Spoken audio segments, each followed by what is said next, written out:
अच्छा भाई, अब हमारा आज की क्लास का जो टॉपिक है वो ये कि हमने करंट इलेक्ट्रिसिटी का जो चैप्टर है ना उसको अच्छे तरीके से रिवाइज करना है।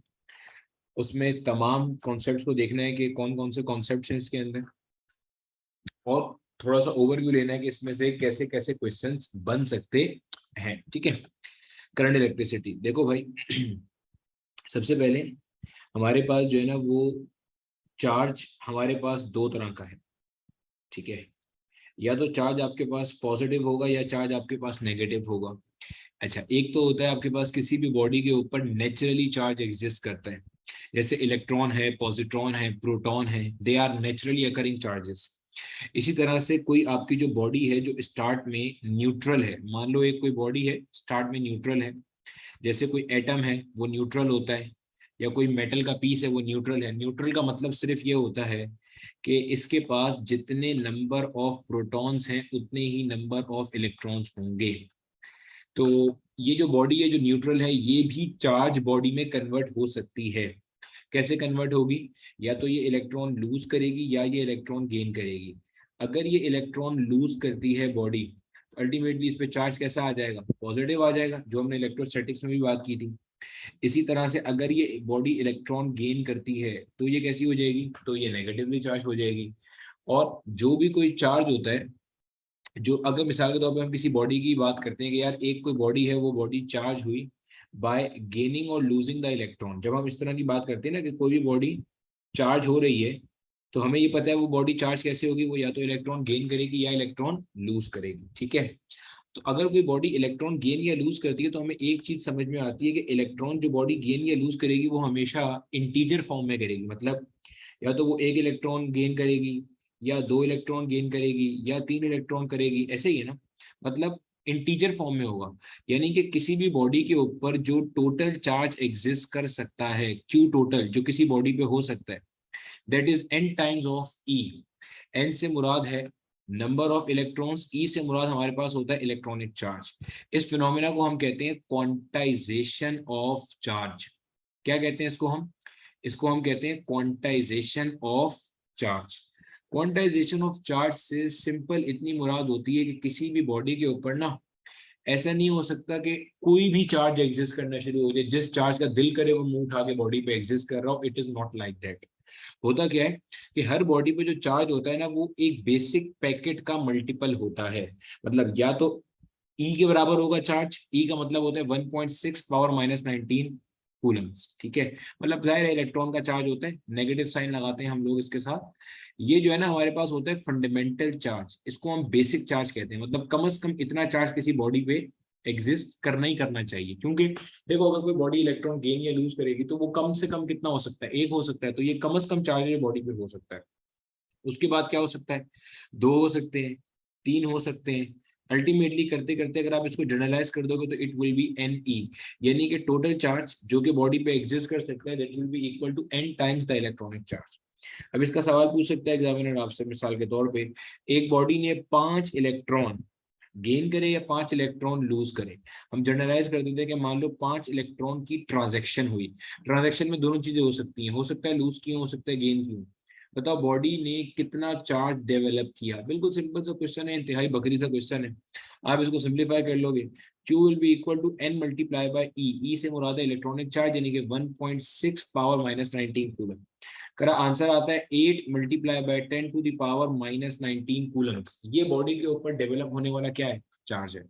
अब अगर आपके पास बॉडी ने लूज किया होगा, मतलब यही इलेक्ट्रॉन बॉडी ने लूज किए होंगे, तो अल्टीमेटली इसी के साथ आप प्लस लगा दोगे। बॉडी ने यही 5 इलेक्ट्रॉन अगर गेन किए होंगे, आप इसी चार्ज के साथ क्या लगा दोगे? Minus sign. बस इससे पता चल जाएगा कि बॉडी ने ये चार्ज गेन किया या लूज किया। इसी तरह से आपसे अगर कोई बंदा पूछता है भाई मिसाल के तौर पे, अब भाई आपको ये बात पता है ना कि एक इलेक्ट्रॉन का चार्ज है 1.6 पावर माइनस 19 कूलम्स। तो अगर आपसे कोई बोलता है यार मुझे ये बताओ एक कूलम चार्ज निकालने के लिए कितने इलेक्ट्रॉन्स दरकार हैं, how many electrons are required to make up for one coulomb charge. एक कूलम चार्ज बनाने के लिए आपको कितने इलेक्ट्रॉन चाहिए? एक इलेक्ट्रॉन का चार्ज पता चल गया हमें 1.6 पावर माइनस 19 है। दो का कितना होगा? 1.6 पावर माइनस 19 मल्टीप्लाई बाय 2। 3 का कितना होगा, इसी को 3 से मल्टीप्लाई कर देंगे।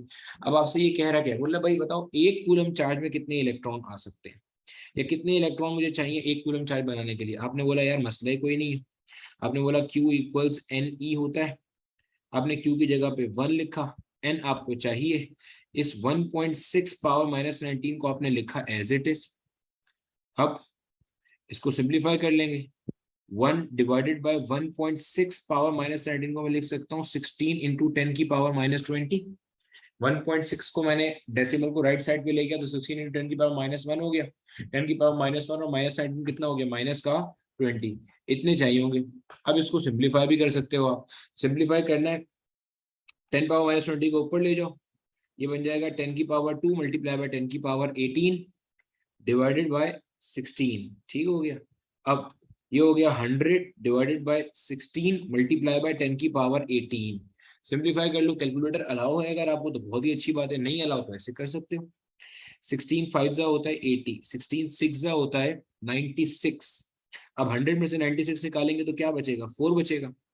अब 16 के में 4 तो नहीं आता, तो डेसिमल लगा दिया और यहाँ 0 लगा दिया। 16 2 जा होता है जनाब 32, 40 में से 32 निकालूंगा तो 8 बचेगा। डेसिमल के बाद हर स्टेप पे मैं एक 0 लगा सकता हूँ।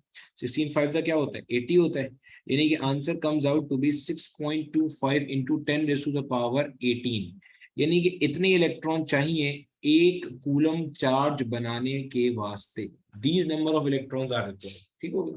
तो ये पहला फिनोमेना हमारे पास के चार्ज किसी भी बॉडी के ऊपर क्वांटाइज होता है। बेसिक चार्ज जो किसी बॉडी पे एग्जिस्ट कर सकता है वो इलेक्ट्रॉन का चार्ज है 1.6 पावर माइनस 13 कूलम। अब एक ना जहन में कभी कभार ये कॉन्सेप्ट आता भी है कि सर हमने तो कभी बचपन में पढ़ा था कि हमारे पास जो है ना जो प्रोटॉन्स हैं, प्रोटॉन्स जो है ना वो बेसिकली हमारे पास क्वार्क से मिलके बनते हैं, ये मजीद छोटे सब एटॉमिक पार्टिकल्स होते हैं। हमने पढ़ा था कि भाई इसके अंदर ना 2 अप क्वार्क होते हैं और एक हमारे पास इसमें डाउन क्वार्क होता है, हमने ऐसा कुछ पढ़ा था। तो जो 2 अपक्वार्क होते हैं इनका हमें चार्ज हमारे टीचर ने पढ़ाया था, एक अपक्वार्क का चार्ज होता है 2/3 E और एक डाउन क्वार्क का चार्ज होता है -1/3 E। ठीक है सर, अब ये तो हमने पढ़ा था कि क्वार्क के ऊपर चार्ज 2/3 E भी एग्जिस्ट कर सकता है। तो जहां आपने ये चीज पढ़ी होगी वहां आपने ये भी चीज लाजमी पढ़ी होगी कि क्वार्क जो होता है ना वो एक अनस्टेबल सब एटॉमिक पार्टिकल है। अनस्टेबल सब एटॉमिक पार्टिकल से मुराद ये है कि क्वार्क आपको अलग से गार्डन में टहलता हुआ नहीं मिलेगा, जबकि प्रोटॉन और इलेक्ट्रॉन आप आइसोलेटेड फॉर्म में हासिल कर सकते हो। तो ये अनस्टेबल सब एटॉमिक पार्टिकल है जो कि हमेशा कंबाइन होकर प्रोटॉन बना रहा होगा। ठीक है, इलेक्ट्रॉन खैर क्वार्क से मिलकर नहीं बनता, न्यूट्रॉन और ये मिलके बनते हैं। ठीक हो गया बरल। तो ये एक छोटा सा थी। अब आगे देखते चलते हैं। हमारे पास जो ओवरऑल कहानी है ना वो स्टेब्लिश होती है 3 चीजों के अंदर। एक होता है हमारे पास जनाब कंडक्टर्स, एक होते हैं हमारे पास इंसुलेटर्स, एक होता है, और ये हमारा क्विक रिवीजन है तो मैं बहुत तफसील में नहीं जाऊंगा लेकिन टॉपिक सारे डिस्कस होंगे। ठीक है, इंसुलेटर, और एक हमारे पास होते हैं सेमीकंडक्टर्स। ठीक है, ये सारे के सारे। अब क्या फर्क है भाई, कंडक्टर्स बहुत अच्छी इलेक्ट्रिसिटी कंडक्ट करते हैं, उसका रीजन ये होता है कि इसके पास फ्री इलेक्ट्रॉन्स होते हैं। फ्री इलेक्ट्रॉन्स क्या होते हैं, वो इलेक्ट्रॉन जो एटम के वैलेंस सेल में मौजूद होते हैं, यानी कि ये बेसिकली वैलेंस इलेक्ट्रॉन्स होते हैं जो सराउंडिंग से थर्मल एनर्जी एक्वायर करते हैं और अपनी इंटरनल एनर्जी बढ़ा के वैलेंस शेल में से बाहर आ जाते हैं और विद इन द स्ट्रक्चर घूमना शुरू करते हैं। इंसुलेटर के पास फ्री इलेक्ट्रॉन नहीं होते तो हम कहते हैं इसके जितने भी इलेक्ट्रॉन्स हैं वो रिजिडली बाउंड हुए होते हैं, दिस इज द रीजन कि ये इलेक्ट्रिसिटी कंडक्ट नहीं करता। सेमीकंडक्टर्स को ऐसे डिफाइन करते हैं कि जनाब सेमीकंडक्टर्स की जो कंडक्टिविटी होती है, कंडक्टिविटी से मुराद है, अब जाहिर है हम इलेक्ट्रिसिटी पढ़ रहे हैं तो इलेक्ट्रिकल कंडक्टिविटी की बात हो रही है। इनकी जो कंडक्टिविटी होती है ये इंसुलेटर्स के मुकाबले में ज्यादा होती है और कंडक्टर से कम होती है, यानी कि इसलिए इनको हम पार्शियल कंडक्टर्स कहते हैं कि they are somewhat partial conductors. Partial conductor से मुराद ये है कि ये कुछ ऐसे कंडक्टर हैं जिनकी कंडक्टिविटी आपके पास उससे बेहतर है, इंसुलेटर से बेहतर है, जबकि जो आपका वो है कंडक्टर है इसके मुकाबले में इसकी कंडक्टिविटी कम है। जितने भी आपके पास मेटल्स होते हैं they are usually very good conductors. उसका रीजन ये होता है कि ये इलेक्ट्रो पॉजिटिव होते हैं। देखो इसको इस तरह समझ लो कि आप बेसिकली इलेक्ट्रिसिटी के लिए क्या चाहिए? फ्री इलेक्ट्रॉन चाहिए। फ्री इलेक्ट्रॉन का मतलब होता है डी लोकलाइज इलेक्ट्रॉन्स, बस ऐसे इलेक्ट्रॉन जो कि आराम से फ्री टू मूव हो, डी लोकलाइज इलेक्ट्रॉन ये चाहिए होते हैं आपको, फ्री टू मूव इलेक्ट्रॉन आपको चाहिए होते हैं। इलेक्ट्रोपॉजिटिव एलिमेंट्स वो होते हैं जो कि अपने इलेक्ट्रॉन को रेडिली गिव आउट करने के लिए तैयार होते हैं, ठीक है। इंसुलेटर जो होते हैं ये नॉर्मली आपके नॉन मेटल्स होते हैं, क्योंकि ये ज्यादातर इलेक्ट्रोनेगेटिव होते हैं, क्योंकि ये इतनी आसानी से अपने इलेक्ट्रॉन्स लूज नहीं करना चाहते, ठीक है। अच्छा, ये जो आपके पास सेमीकंडक्टर्स होते हैं ये बेसिकली होते हैं मेटालॉइड्स। मेटालॉइड्स का मतलब ये होता है कि they have the property of conductors as well as insulators. इसमें हमारे पास कार्बन है, सिलिकॉन है, जर्मेनियम है, ये हमारे नोटेबल सेमीकंडक्टर। मेटालॉइड्स हमारे आते हैं ग्रुप नंबर 4A से, group number 4A, carbon family भी कह सकते हैं इसको हम, ठीक है। ये कार्बन फैमिली जो है ना ये बेसिकली हमारे पास सेमीकंडक्टर्स या पार्शियल कंडक्टर्स या आप कह सकते हो मेटालॉइड्स देने की जिम्मेदार फैमिली होती है, ठीक है। ये हमारे पास है सारी की सारी चीजें। अच्छा, अब हमें एक बेसिक चीज ये पता है देखो, अगर मिसाल के तौर पे मेरे पास यहाँ पे कोई एक अदद कंडक्टर है, अब जब भी हम कोई कंडक्टर कंसीडर करेंगे ना वो इस तरह का होगा in the form of a wire, ऐसा कोई भी कंडक्टर हमारे पास हो सकता है, ठीक है। इस कंडक्टर के अंदर अभी हमने बात करी कि हमारे पास कंडक्टर में बहुत सारा फ्री चार्ज होता है, और वो जो कंडक्टर में फ्री चार्ज होता है उसके पास इंटरनल एनर्जी होती है जो सराउंडिंग से एक्वायर की होती है। ये जो आपका कंडक्टर में फ्री चार्ज होता है ये बेसिकली इस तरह से रैंडमली क्या कर रहा होता है? मूवमेंट कर रहा होता है, ठीक है। कोई कहीं जा रहा है, कोई कहीं जा रहा है। तो इस रैंडमली मूविंग इलेक्ट्रॉन्स की, रैंडमली मूविंग फ्री इलेक्ट्रॉन्स की कोई ना कोई रफ्तार होती होगी। तो जनाब इन रैंडमली मूविंग फ्री इलेक्ट्रॉन्स की जो स्पीड है या वेलोसिटी है उसको हम कहते हैं थर्मल वेलोसिटी। नाम से भी देखो आपको ये बात पता चल रही है कि this is the velocity that is acquired by the electrons due to the thermal energy from the surroundings. ये थर्मल वेलोसिटी होती है। जो थर्मल वेलोसिटी होती है इसका जो ऑर्डर होता है ये ऑर्डर 10 की पावर 5 से लेके 10 की पावर 6 तक होता है। ऑर्डर से क्या मुराद है? जैसे हमें एक बात पता है कि फॉर एग्जांपल लाइट जो होती है, लाइट की जो वेवलेंथ है वो 400 नैनोमीटर से 700 नैनोमीटर तक होती है। अब अगर मैं इसको लिखूंगा, मैं लिखूंगा 400 इंटू 10 की पावर -9, सिंप्लीफाई करूंगा तो ये बन जाएगा 4 इंटू 10 की पावर -7, यानी कि ऐसे आपने बनाना होता है इसको स्टैंडर्ड फॉर्म में। अब ये जो 10 पावर -7 है ना ये बेसिकली इसका ऑर्डर है, यानी कि हम बोलेंगे जो लाइट की वेवलेंथ है इसका ऑर्डर क्या है? 10 की पावर -7 मीटर इसका ऑर्डर है। तो ये होती है आपकी थर्मल वेलोसिटी की स्पीड। इसका मोशन कैसा होता है? आपको नजर ही आ रहा है कि इसका मोशन क्या होता है? रैंडम डायरेक्शन होता है, कोई स्पेसिफिक डायरेक्शन नहीं होता। आपको मजीद ये भी नजर आ रहा होगा कि मैंने कोई बैटरी यहाँ पे कनेक्ट नहीं करी, इसका मतलब no potential difference is applied, ठीक हो गया। No potential difference is applied, randomly moving electron due to the thermal energy. अच्छा, क्या कंडक्टर में से करंट फ्लो करेगा? Net current flowing through the conductor will be zero. इसका रीजन ये होता है कि आपके पास जितने इलेक्ट्रॉन्स एक डायरेक्शन में जाते हैं उतने इलेक्ट्रॉन दूसरी डायरेक्शन में जाते हैं। तो आप बोलोगे number of electrons in one direction equals the number of electrons in opposite direction, और इसकी वजह से ओवरऑल इफेक्ट आपका नलिफाई हो जाता है। क्या मतलब? भाई अगर आपके 5 इलेक्ट्रॉन सीधे हाथ पे जा रहे हैं, 5 उल्टे हाथ पे जाते हैं, नेट करंट जीरो हो जाता है। 5 ऊपर जा रहे हैं, 5 नीचे जाते हैं, नेट करंट जीरो हो जाता है। तो नेट करंट सर्किट में फ्लो नहीं कर रहा होता हैगा। अच्छा, तो अब अगर आपसे पूछा जाए ये सारे पॉइंट जो है ना ये याद रखना, ये थ्योरी के अंदर से इसके क्वेश्चन बनते हैं, थर्मल वेलोसिटी क्या होती है, ये सब चीजें, ठीक है। अच्छा, अब अगर आपसे ये पूछा जाए भाई करंट क्या होता है, भाई करंट से मुराद ये होती है चार्ज के फ्लो करने की रफ्तार, बिल्कुल आसान जबान में। I equals Q divided by T, यानी कि rate of flow of charge is basically defined as current. यानी कि मिसाल के तौर पे चार्ज कितनी तेजी से किसी क्रॉस सेक्शनल एरिया को कवर करता है या क्रॉस करता है उसे हम कहते हैं करंट। देखो, ये मान लो मेरे पास वही तार है, ठीक है, और यहाँ पे मेरे पास ये मैंने एक अदद क्रॉस सेक्शन डिजाइन कर दिया। अब क्या हो रहा है, मेरे पास ये इलेक्ट्रॉन है, ये इलेक्ट्रॉन ऐसे मूव करते हुए जा रहे हैं, मिसाल के तौर पर ये इलेक्ट्रॉन ऐसे मूव कर रहे हैं, ठीक है। अब ये जो डॉटेड लाइन है ये सपोज कर लो मेरा कोई गेट है जहां पे मैं खड़े होकर इसको स्टॉप वॉच में नोट कर रहा हूं। तो यूनिट टाइम में, यूनिट टाइम का मतलब होता है यूनिट सेकेंड में या यूनिट टाइम में कितना चार्ज फ्लो करता है, यूनिट टाइम में कितना चार्ज फ्लो करता है इस क्रॉस सेक्शनल एरिया से। यूनिट टाइम में कितना चार्ज फ्लो करता है इस क्रॉस सेक्शनल एरिया से, इसे हम कहते हैं जनाबे वाला current, rate of flow of charge. Current की हमारे पास यूनिट क्या बन जाएगी, एम्पियर बन जाएगी। और एम्पियर याद रखिएगा, ampere is one of the 7 base units. आपके पास ये क्या होती है, one of the 7 base units है, मतलब 7 होती है ना, ल्यूमिनस इंटेंसिटी है, अमाउंट ऑफ सब्सटेंस है, करंट है, टेम्परेचर है, मास है, लेंथ है, टाइम है, उनमें से एक आपकी ये करंट थी। ठीक है, एक और जो बहुत अहम एमसीक्यू यहाँ से बन जाता है कभी कभार, करंट हमारे पास स्केलर क्वांटिटी है, हालांकि करंट के पास डायरेक्शन होता है, पॉजिटिव से नेगेटिव या नेगेटिव से पॉजिटिव। बिल्कुल ऐसी टाइम भी स्केलर क्वांटिटी है, हालांकि उसके बाद डायरेक्शन होता है। उसकी वजह ये होती है कि current do not obey vector laws of addition. Current vector laws of addition को ओबे नहीं करता, यानी कि करंट वैसे ऐड नहीं होता। यानी कि करंट के लिए आप बोलोगे जो रिजल्टेंट है ना, वो जो वेक्टर लॉज ऑफ एडिशन हमने पढ़ा था, R equals under root a square plus b square plus 2ab cos theta, first year में कहीं देखा होगा।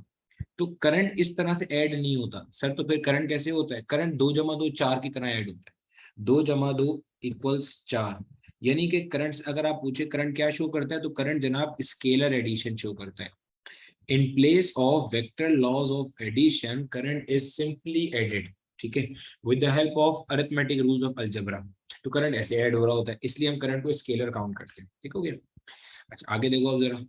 अब एक तो हमने चीज देख ली कि आपके पास कोई भी जो कंडक्टर है, उस कंडक्टर के अंदर जो फ्री चार्ज है, that free charge will continue to move in a random manner. समझ लिया हमने ये बात। अब अगर मिसाल के तौर पे ये मेरे पास फ्री चार्ज था, अगर मैं यहाँ पे एक अदद बैटरी कनेक्ट कर देता हूँ, बैटरी से मुराद वही है भाई, एक पॉजिटिव टर्मिनल होगा मेरे पास और एक मेरे पास नेगेटिव टर्मिनल होगा। मैंने एक तगड़ी बैटरी यहाँ पे कनेक्ट कर दी लाके। जब भी मैं कोई बैटरी कनेक्ट करूंगा तो अल्टीमेटली एक साइड इसकी पॉजिटिव हो जाएगी और एक साइड इसकी क्या हो जाएगी, नेगेटिव हो जाएगी। जब ऐसा होगा तो जितना भी इलेक्ट्रॉन्स है मेरे पास, उन सब के ऊपर एक फोर्स लगना शुरू हो जाएगी toward the positive terminal, Coulomb's law basic. तो इसका मतलब सारे के सारे electron will continue to move in the opposite direction, मतलब towards the positive terminal of the battery. अब हुआ क्या, आप बोलोगे when potential difference is applied, जब आपने पोटेंशियल डिफरेंस अप्लाई किया तो जितने भी इलेक्ट्रॉन्स थे, electrons started to move towards the positive terminal। कहाँ जाना शुरू हो गए, towards the positive terminal। और हमारे पास जो इलेक्ट्रिक फील्ड होती है ना, इलेक्ट्रिक फील्ड का कॉन्सेप्ट शायद याद होगा, इलेक्ट्रिक फील्ड हमेशा पॉजिटिव से नेगेटिव की तरफ होती है। ये पॉजिटिव है, ये नेगेटिव है, तो इलेक्ट्रिक फील्ड ऐसे होगी। जबकि इलेक्ट्रॉन उल्टा जा रहे हैं, तो हम यूं भी कहते हैं कि जो इलेक्ट्रॉन मूवमेंट होती है, उसको किताब वाले ऐसा कहते हैं, electron movement is opposite to the applied electric field. जो आपकी अप्लाइड इलेक्ट्रिक फील्ड है उसके मुकाबले में आपका इलेक्ट्रॉन कैसे जाएगा, ऑपोजिट जाएगा। अब ये जो इसकी स्पीड है, यानी कि ये जो आपके इलेक्ट्रॉन्स ने एक एडिशनल वेलोसिटी एक्वायर करी है, एडिशनल वेलोसिटी गेन करी है। देखो इसकी रैंडम वेलोसिटी कहीं नहीं गई, क्योंकि रैंडम वेलोसिटी किस वजह से थी, थर्मल स्पीड की, थर्मल एनर्जी, वो अपनी जगह है। जो एडिशनल वेलोसिटी एक्वायर करी है due to the application of potential difference, ये आपके पास कहलाती है ड्रिफ्ट वेलोसिटी। यानी कि हम कहेंगे electrons are basically drifting towards the positive terminal of the battery. ये हमारे पास इलेक्ट्रॉन की ड्रिफ्ट वेलोसिटी होती है। और जो ड्रिफ्ट वेलोसिटी होती है, इसका जो अपने पास ऑर्डर होता है, ड्रिफ्ट वेलोसिटी का ऑर्डर, ड्रिफ्ट वेलोसिटी का ऑर्डर अपने पास 10⁻³ से दे करके कोई 10⁻⁵ -6 तक जाता है। डिपेंड करता है बैटरी कितनी ज्यादा है कितनी कम लगी हुई है। वाज़े तौर पे नजर आ रहा होगा कि ड्रिफ्ट वेलोसिटी आपके पास बहुत कम होती है थर्मल वेलोसिटी के मुकाबले में। थर्मल वेलोसिटी बहुत ज्यादा होती है। उसका रीजन ये होता है कि thermal velocity is basically the natural velocity, और ड्रिफ्ट वेलोसिटी एक्वायर करता है ये ड्यू टू द बैटरी।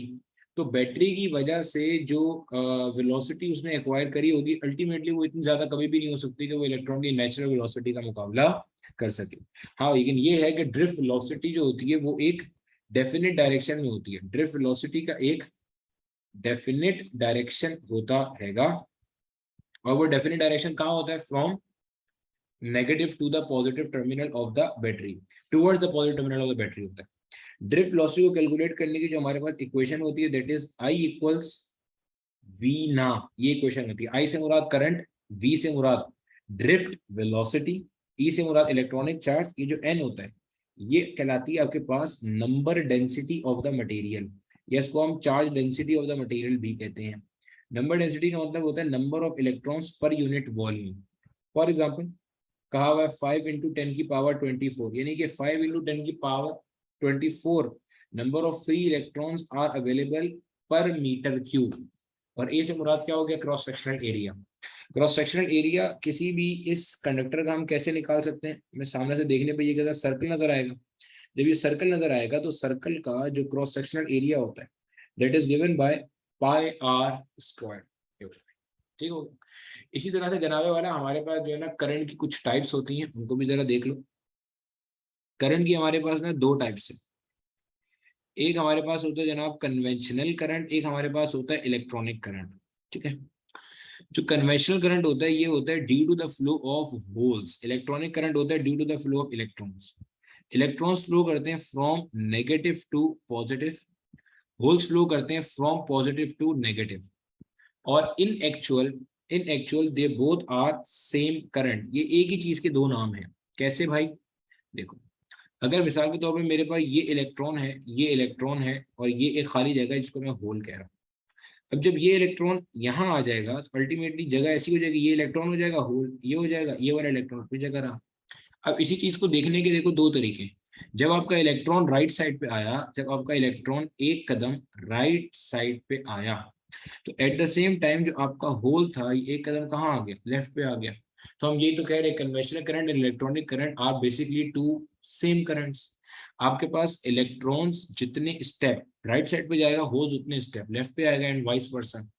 यानी कि आप यूं कह सकते हो number of electrons moving in one direction, number of electrons moving in one direction is equal to the number of holes moving in the opposite direction।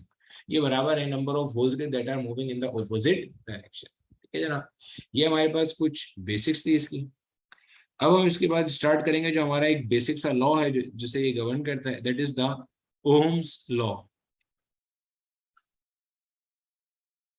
अच्छा, अब ओम अपने लॉ में बेसिकली क्या कहता है, हमने अभी ये बात करी थी थोड़ी देर पहले ये जो हमारे पास है ना, जब ये सारे के सारे इलेक्ट्रॉन्स एक डायरेक्शन में फ्लो करना शुरू कर देंगे, इसको हम कहेंगे अब नेट करंट सर्किट में फ्लो कर रहा है।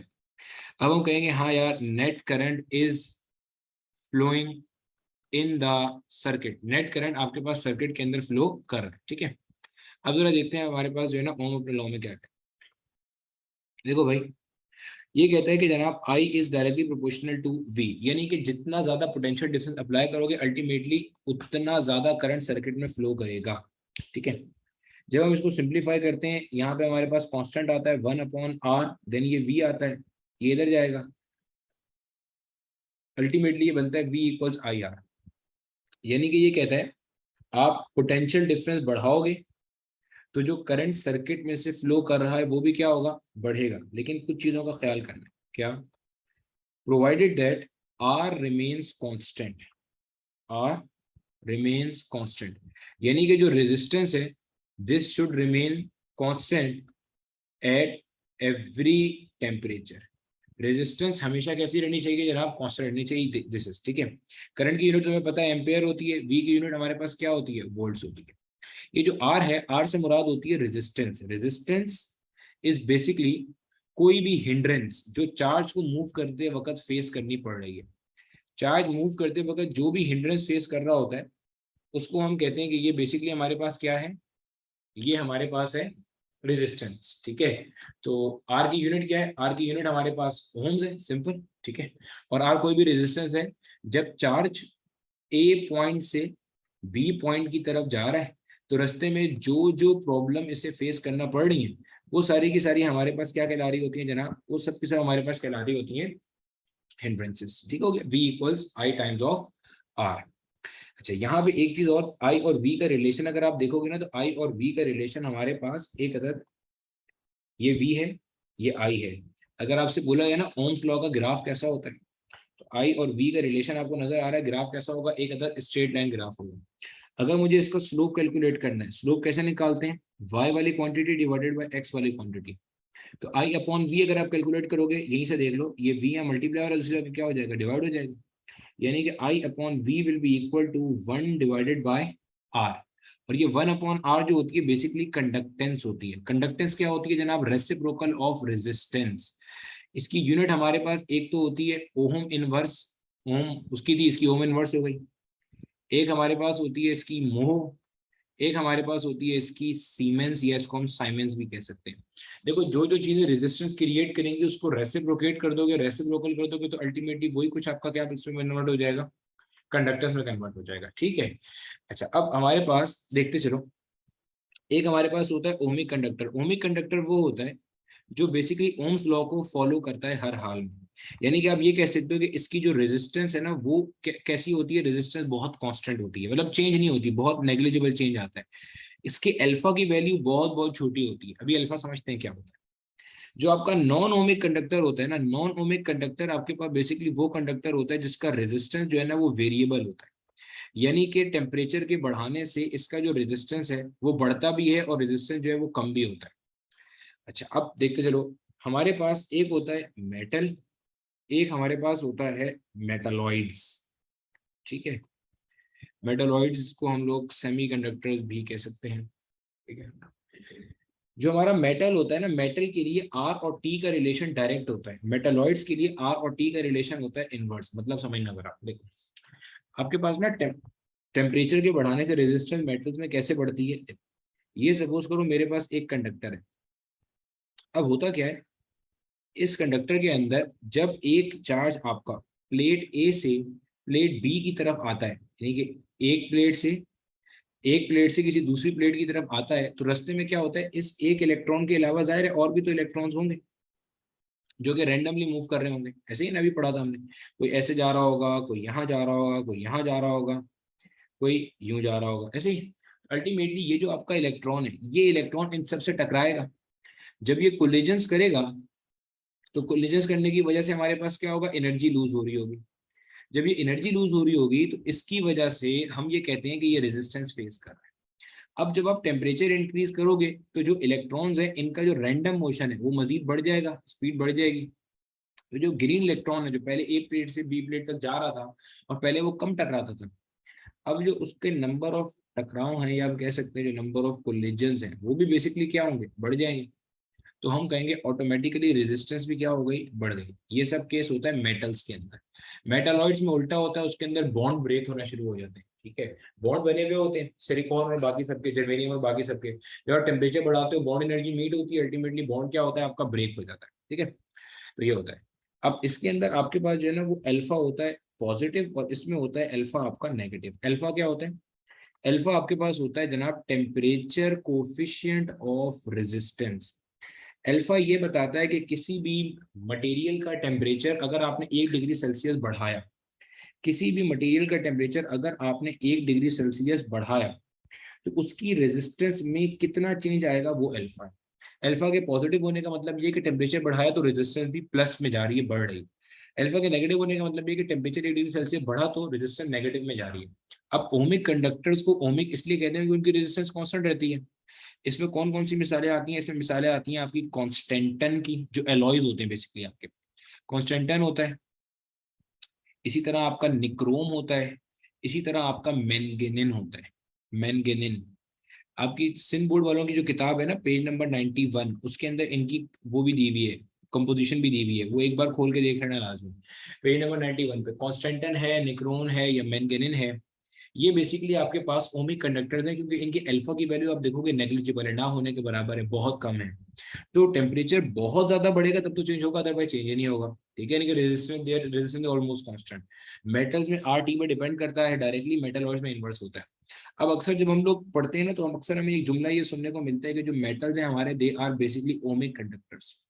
मेटल्स हमारे पास क्या है, मेटल्स ओमिक कंडक्टर है। अब बंदा सोचे कि जब मेटल्स की रेजिस्टेंस टेम्परेचर पे डिपेंड कर रही है, तो how come it is possible कि मेटल्स आर ओमिक कंडक्टर्स। तो याद रखिएगा, metals are ohmic conductors if temperature is constant. अगर आप मेटल का टेम्परेचर बढ़ने ना दो, अगर आप मेटल का टेम्परेचर बढ़ने ना दो, तो आप बोलोगे आपके भाई ये क्या है, कांस्टेंट है, ठीक है। अगर आप मेटल का टेम्परेचर बढ़ने ना दो तो आप कहोगे ये क्या है, कांस्टेंट है, ठीक है। तब आप कहोगे हाँ यार मेटल बिहेव कर रहे हैं as what, as an ohmic conductor, ठीक है। The metals are behaving like ohmic conductors when their temperature is constant, when their temperature is not changing, ठीक है। अब हमारे पास जो रेजिस्टेंस है वो लेंथ पे डिपेंड करता है, कैसे, R is directly proportional to length. देखो भाई लेंथ जितनी ज्यादा होगी अल्टीमेटली आपका रेजिस्टेंस ज्यादा होगी, कोलिजन ज्यादा होंगे। इसी तरह आर का रिलेशन एरिया के साथ होता है इनवर्स। तो अल्टीमेटली आपके पास जितना एरिया ज्यादा होगा, एरिया खुद किस पर डिपेंड करता है, एरिया खुद डिपेंड करता है रेडियस के ऊपर, या अगर मैं रेडियस को चाहूँ तो रेडियस को मैं डी अपॉन टू भी तो लिख सकता हूँ, डायमीटर डिवाइडेड बाय 2 तो जाएगा पाई डी स्क्वायर अपॉन 4। एरिया आपका डिपेंड करता है रेडियस पे, या कह लो कि एरिया आपका डिपेंड करता है डायमीटर के ऊपर, ठीक है। तो अल्टीमेटली होता क्या है, डायमीटर बढ़ेगा तो एरिया बढ़ेगा, रेडियस बढ़ेगा तो एरिया बढ़ेगा, और एरिया बढ़ेगा तो चार्जेस ज्यादा आराम से फ्लो कर सकते हैं, गोया के रेजिस्टेंस कम हो गई है। इसी तरह से आपका जो रेजिस्टेंस है वो टेम्परेचर पे भी डिपेंड करता है, वो मैंने अभी ऊपर पढ़ा दिया कि टेम्परेचर के अंदर अगर सेमीकंडक्टर है उनका रिलेशन इनवर्स है, मेटल का कंडक्शन क्या है, उनका रिलेशन क्या है, डायरेक्ट है। तो इसकी हमारे पास जो इक्वेशन है that is simply R T equals R naught into 1 plus alpha delta T. R T बोलो तो resistance at temperature T degree Celsius, किसी भी टेम्परेचर टी डिग्री सेल्सियस के ऊपर रेजिस्टेंस आर टी है। आर नॉट है resistance at temperature 0 degree Celsius, alpha आपका temperature coefficient of resistance है। इसको अगर ड्राइव करना हो तो ये यहाँ से आ जाएगा, delta R divided by R naught into delta T. इसका फॉर्मूला जैसे उसका फॉर्मूला बनाया था ना चैप्टर नंबर 11 के अंदर, वैसे बना सकते हैं, fractional change in resistance per unit change in temperature, या change in resistance per unit change in resistance per unit rise in temperature, ठीक है, इस तरह भी कह सकते हैं। और इसकी जो यूनिट है वो आपके पास क्या हो जाएगी, डिग्री सेल्सियस इनवर्स और केल्विन इनवर्स, क्योंकि डेल्टा टी के बारे में हम ये बात स्टेब्लिश कर चुके हैं कि चाहे आप डिग्री सेल्सियस में निकालो चाहे आप केल्विन में निकालो, आंसर विल रिमेन सेम, ये होता है। एक और चीज जिसपे आपकी मटेरियल की रेजिस्टेंस डिपेंड करती है वो बेसिकली हमारे पास है nature of the material. Nature of the material से क्या मुराद है, देखो हर मटेरियल जो है ना उसकी कंपोजिशन एक जैसी नहीं होती है। कोई मटेरियल जो है वो अच्छा कंडक्टर है नेचुरली, कोई मटेरियल बुरा कंडक्टर है, ये चीज डिफाइन करती है उसकी रेजिस्टिविटी। ये जो होती है ना ये बेसिकली आपकी होती है रेजिस्टिविटी, ठीक है। रेजिस्टिविटी और रेजिस्टेंस में वही फर्क है जो हीट कैपेसिटी और स्पेसिफिक हीट कैपेसिटी में। हीट कैपेसिटी किसी भी बॉडी को दी जाने वाली हीट है जो उसका टेम्परेचर 1 डिग्री सेल्सियस बढ़ा देगी। स्पेसिफिक हीट कैपेसिटी के अंदर क्या होता है कि आप लेंथ और एरिया बॉडी का फिक्स कर देते हो ताकि आप बॉडी का नेचर कंपेयर कर सको। रेजिस्टिविटी में भी यही होता है, आप लेंथ कहते हो यार बॉडी की लेंथ करो 1 और बॉडी का एरिया भी कितना करो 1, यानी कि आपने कोई ऐसा कंडक्टर कंसीडर किया जिसकी लेंथ कितनी है 1 और जिसका एरिया भी कितना है 1, ठीक है। मतलब आपने इसकी लेंथ भी यूनिटी कर दी और आपने इसका जो एरिया था ये भी क्या कर दिया, यूनिटी कर दिया। अब इसकी जो रेजिस्टेंस कैलकुलेट होगी ना ये बेसिकली आपके पास क्या कहलाएगी, रेजिस्टिविटी कहलाएगी। यानी कि आप कहोगे ये बेसिकली इसको हम स्पेसिफिक रेजिस्टेंस भी कहते हैं। जैसे हमारी स्पेसिफिक हीट कैपेसिटी होती है वैसे ये स्पेसिफिक रेजिस्टेंस होते हैं। Specific resistance is basically defined as the resistance of a conductor having unit length and unit cross sectional area. ये basically nature of the material बताता है, यानी कि जिस मटेरियल की रेजिस्टिविटी जितनी कम होगी वो मटेरियल जो है हमारे पास, वो मटेरियल हमारे पास जो है ना वो उतना अच्छा कंडक्टर होगा। जैसे मिसाल के तौर पे सबसे कम हमारे पास होती है सिल्वर की, सिल्वर की रेजिस्टिविटी सबसे कम है। उसके बाद हमारे पास आता है कॉपर, उसके बाद हमारे पास आता है गोल्ड, उसके बाद हमारे पास आता है एल्यूमिनियम, एंड कहानी गोज ऑन। मतलब सिल्वर की सबसे कम है, इसलिए हम कहते हैं silver is the best possible conductor जो अवेलेबल है। पेज नंबर 91 सेंट टेक्स्ट बोर्ड के ऊपर ये मौजूद है, टेबल बना हुआ है, ठीक है, आप देख सकते हो। अगर रेजिस्टिविटी की मुझे वो निकालनी हो R multiply by A divided by L, तो ओम मीटर, ठीक है, ohm metre is the unit of resistivity. बिल्कुल ऐसे ही हमारे पास एक चीज होती है जिसको हम कंडक्टिविटी कहते हैं। जैसे कंडक्टेंस रेजिस्टेंस का रेसिप्रोकल था, ऐसे ही कंडक्टिविटी हमारे पास रेजिस्टिविटी का रेसिप्रोकल होती है और इसकी यूनिट बन जाएगी ओम इनवर्स और मीटर इनवर्स। अब आपने एक थोड़ी देर पहले एक चीज पढ़ी कि R is directly proportional to T, यानी कि अगर आप टेम्परेचर बढ़ाओगे, सॉरी कम करोगे तो रेजिस्टेंस भी क्या होगी, कम होगी। यानी कि जो करंट फ्लो कर रहा है वो क्या होगा, बढ़ेगा। भाई रेजिस्टेंस और करंट तो इनवर्स रिलेशन में है ना, रेजिस्टेंस जितनी कम होगी करंट उतना ज्यादा फ्लो होगा। अगर मैं कम करते करते करते करते, गौर से सुनो, अगर मैं कम करते करते टेम्परेचर को एब्सोल्यूट जीरो पे ले आऊं, एब्सोल्यूट जीरो पे ले आऊं, इसका मतलब ये है कि रेजिस्टेंस भी कम होते होते तकरीबन जीरो हो जाएगी। इसका मतलब करंट भी बढ़ते बढ़ते क्या हो जाएगा, इंफिनिटी हो जाएगा। इसको हम कहते हैं फिनोमिना ऑफ सुपर कंडक्टर्स। क्या कहते हैं इसको हम, फिनोमिना ऑफ सुपर कंडक्टर्स। अब अक्सर एक एमसीक्यू ये पूछा जाता है, at extremely low temperatures, at extremely low temperature, बहुत कोई लो टेम्परेचर के ऊपर आपके जो मेटल्स होते हैं they behave like super conductors, वो सुपर कंडक्टर्स की तरह बिहेव करते हैं। यानी कि they can flow infinite amount of current from them. एक बार आपने करंट सेट कर लिया तो उसमें करंट खत्म नहीं होगा, वो करंट क्या होगा आपके पास चलता रहेगा।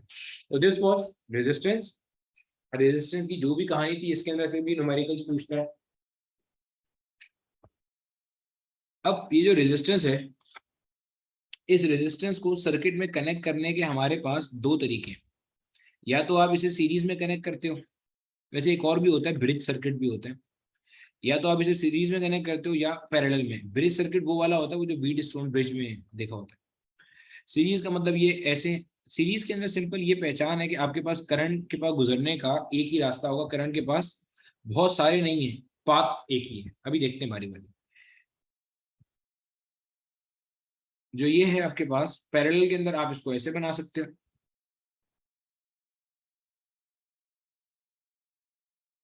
ये पैरेलल। अब जरा पहचान बनाते हैं इसकी, देखो आपके पास सबसे पहले अगर हम सीरीज की बात करें तो आपके पास एक पाथ है या एक ही रास्ता है या एक ही रूट है करंट को फ्लो कराने का। अगर आपने इसमें इक्विवेलेंट रेजिस्टेंस निकालनी हो, इक्विवेलेंट रेजिस्टेंस से मुराद ये होती है, अगर मान लो ये मेरे पास तीन रेजिस्टेंसेज हैं, R1 R2 R3। अब जाहिर है जब यहाँ से करंट फ्लो करेगा तो अल्टीमेटली वो पहले R1 फेस करेगा, फिर R2 फेस करेगा, फिर R3 फेस करेगा।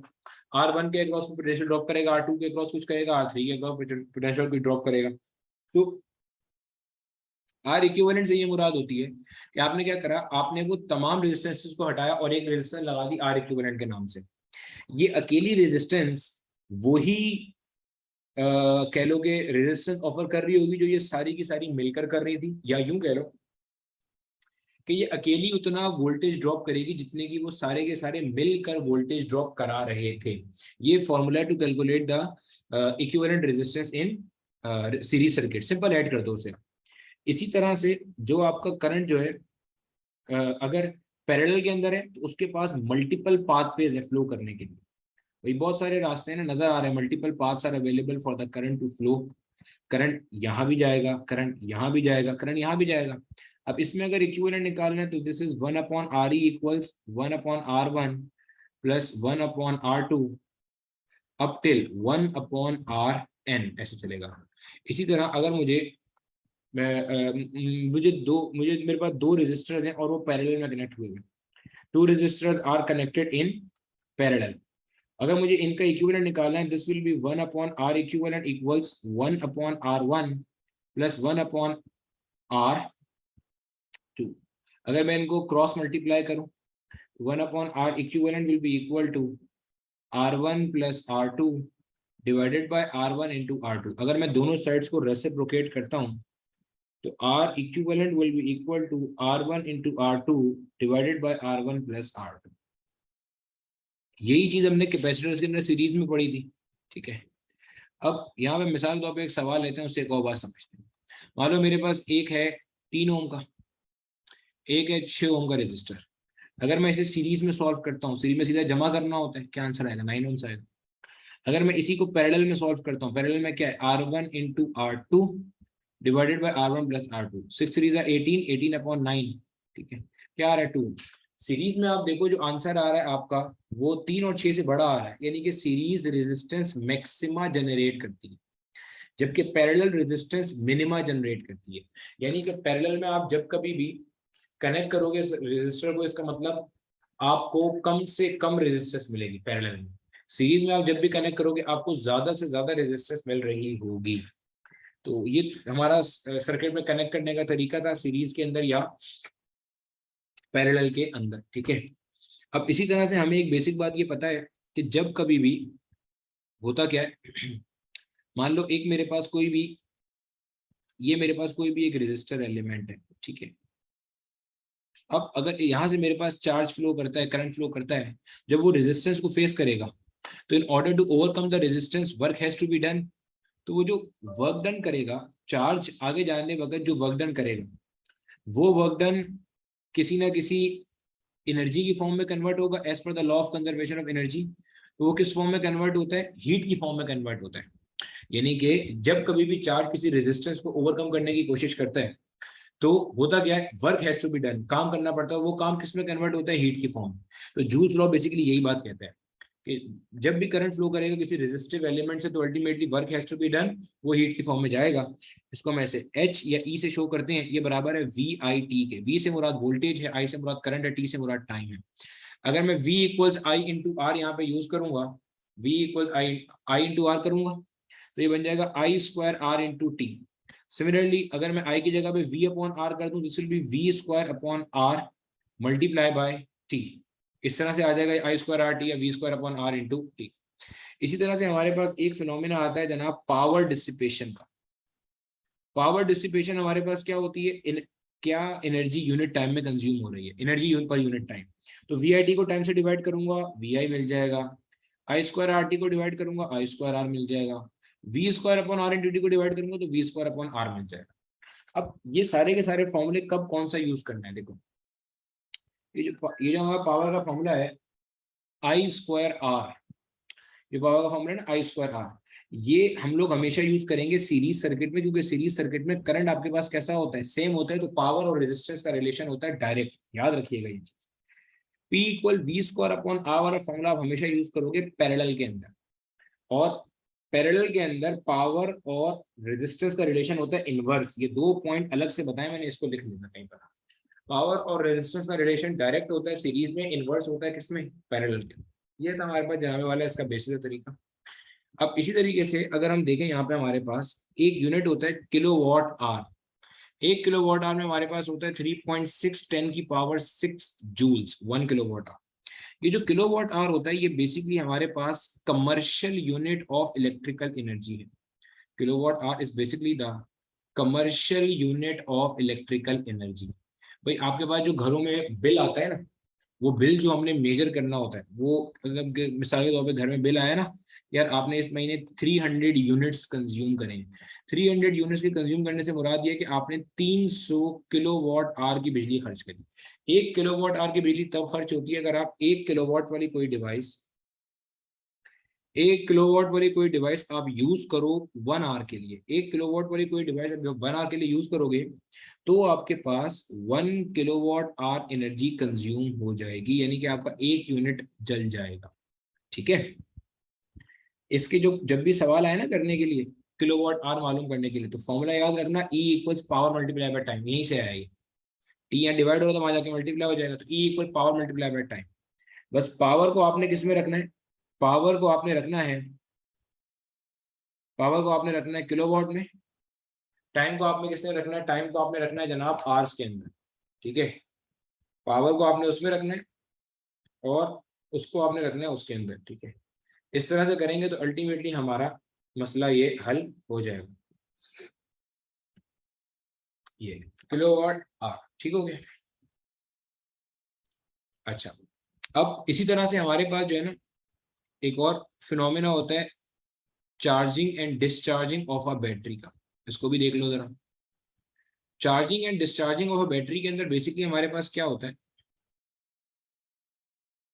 देखो, जब बैटरी कोई लोड सप्लाई कर रही होती है, जब बैटरी डिस्चार्ज हो रही है, जब बैटरी क्या हो रही है? डिस्चार्ज हो रही है, यानी कि बैटरी लोड सप्लाई कर रही है, यानी कि बैटरी इज बीइंग डिस्चार्ज। जब बैटरी डिस्चार्ज हो रही होती है तो अल्टीमेटली होता क्या है? अगर मैं इसको बना करके दिखा दूंगा, बैटरी आपकी कुछ इस तरह से बनती है। सही, ये आपके पास कोई बैटरी आ गई, सपोज कर लेते हैं दिस इज द बैटरी। ये पॉजिटिव टर्मिनल, एक नेगेटिव टर्मिनल है। यहाँ यहाँ हमारे पास मिसाल के तौर पे एक कोई लोड कनेक्ट हुआ हुआ है। ठीक हो गया, ये लोड कनेक्ट हुआ हुआ है। अब अल्टीमेटली होगा क्या कि आपके पास चार्जेस निकलेंगे और चार्जेस ऐसे फ्लो करते हुए इधर आ रहे होंगे। और जाहिर सी बात है इन चार्जेस को बैटरी के अंदर से मूव करना शुरू करेगा पड़ेगा from one terminal to the other terminal. ठीक है, वैसे आपकी जो बैटरी होती है ना वो पॉजिटिव से नेगेटिव सप्लाई करती है, तो इसका मतलब ये पॉजिटिव होगा और ये क्या होगा, नेगेटिव होगा। ठीक है, अब देखो बैटरी के अंदर आपके पास ना इलेक्ट्रोलाइट मौजूद होता है। इलेक्ट्रोलाइट वही होता है जिसको आप बैटरी वाला पानी कहते हो। इस इलेक्ट्रोलाइट की अपनी रेजिस्टेंस होती है जिसको हम कहते हैं इंटरनल रेजिस्टेंस। तो होगा क्या बच्चे, होगा ये आपके पास कि अगर मिसाल के तौर पे बैटरी के ऊपर लिखा हुआ पोटेंशियल था 10 वोल्ट, बैटरी का जो ईएमएफ होता है ना, ईएमएफ से मुराद होती है rated potential of the battery, यानी कि 10 volt is the rated potential of the battery. अगर बैटरी का पोटेंशियल 10 वोल्ट है और मैं यहाँ पे किसी तरह से वोल्टेज मालूम करता हूँ, तो ये जो वोल्टेज यहाँ पे मुझे निकल के आ रहा होगा ना, ये वोल्टेज मुझे 10 वोल्ट से कम मिल रहा होगा। हो सकता है मुझे यहाँ पे वोल्टेज मिल रहा हो लेट से 8 वोल्ट, तो बाकी का 2 वोल्ट कहाँ गया, बाकी का 2 वोल्ट बैटरी के अंदर ड्रॉप हो गया। क्यों? क्योंकि भाई in order to overcome the resistance काम तो करना पड़ेगा ना। काम करने से क्या मुराद है, वो अपनी एनर्जी खर्च करेगा जो पोटेंशियल लेके निकला है, और यहाँ से अंदर से मूव करना भी जरूरी है। क्यों जरूरी है? क्योंकि हमेशा क्लोज सर्किट में होता है। क्लोज सर्किट का मतलब क्या, पॉजिटिव से निकला था तो वापस घूम के दोबारा कहाँ आएगा, यहाँ रुकेगा थोड़ी, पॉजिटिव पे आएगा। तो इसका मतलब बैटरी के अंदर से फ्लो करना है। तो आप कहोगे कि जो 10 वोल्ट बैटरी ने दिया वो दो कामों में गया। 8 वोल्ट बल्ब को मिल गया, 2 वोल्ट इंटरनल ड्रॉप आ गया, यानी कि इक्वेशन बन जाएगी E will be equal to VT plus I into small R. E से मुराद ईएमएफ है, VT से मुराद टर्मिनल पोटेंशियल है, IR is the internal drop. अगर मैं इसे ओपन करूंगा ये बन जाएगा I into capital R plus I into small R. इधर कैपिटल R से मुराद है लोड रेजिस्टेंस, जो मैंने वहां पे बल्ब कनेक्ट किया हुआ है ना, वो बेसिकली मेरे पास क्या है, that is a load resistance. ठीक है, ये हमारे पास थी जब बैटरी डिस्चार्ज हो रही थी। अब जब बैटरी चार्ज हो रही होगी तो उल्टा हिसाब किताब हो जाएगा। चार्जिंग के वक्त में क्या होगा कि आप जहां मैंने बल्ब कनेक्ट किया था वहां आप सोर्स कनेक्ट करोगे। जब आप सोर्स कनेक्ट करोगे आप बोलोगे टर्मिनल का पोटेंशियल जो है वो EMF plus I into R होना चाहिए। क्यों? देखो आपकी जो बैटरी है वो 10 वोल्ट की से चार्ज होना है। अब अगर आप टर्मिनल के ऊपर सोर्स भी 10 वोल्ट की कनेक्ट करोगे तो 2 वोल्ट तो इंटरनल ड्रॉप चला गया।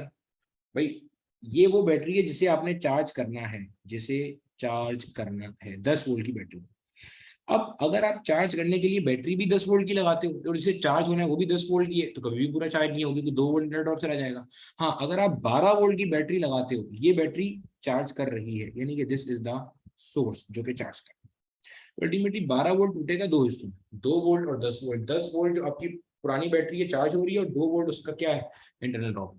यानी कि आप कहोगे कि अगर बैटरी चार्ज हो रही है तो इस वक्त आपके पास टर्मिनल पोटेंशियल ज्यादा होगा और ईएमएफ कम होगा, यानी कि terminal potential will be equal to EMF plus I into R. यानी कि चार्जिंग ऑफ अ बैटरी के केस में टर्मिनल पोटेंशियल ज्यादा होगा और ईएमएफ क्या होगा, कम होगा।